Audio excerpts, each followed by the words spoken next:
people find themselves in times of uncertainty, fear drives them to extreme ideas. This thought is shown when one looks at the main causes of World War II and the causes of the United States' participation in this war.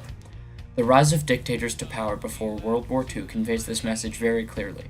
After World War I was over, it left many people around the world scared, and it left many countries around the world poor. When these people had nowhere else to go, they looked for a strong leader to bring them back to their former glory. People like Adolf Hitler, Benito Mussolini, and Hideki Tojo were all given power when their countries were facing times of uncertainty. They thought that a dictator was what they needed, and they had acted irrationally because of the circumstances that faced them. As the rest of the world watched these dictators come to power, they did nothing but sit back and sometimes feed the fire.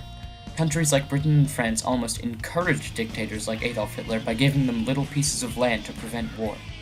The United States thought they could solve the problem by doing nothing, but it is easy to see that that did not work out. On December 7, 1941, the idea of isolationism was thrown away when the Japanese attacked the American naval base Pearl Harbor. It was a surprise attack on the US, and the Japanese wanted to destroy the US naval fleet so they could build a Japanese empire. This attack caused Americans to question their security, and in this confusion caused the United States to get involved in World War II. Most prominently, the US fought the Japanese in the Pacific Ocean through naval combat. The Americans were not winning the war until about 1944 when the Battle of Midway occurred, a major turning point in the war. The Battle of Midway gave Americans hope, and this led to the victory of the United States in the war against Japan.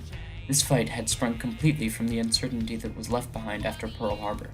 All these examples clearly demonstrate how uncertainty can lead to extreme ideologies.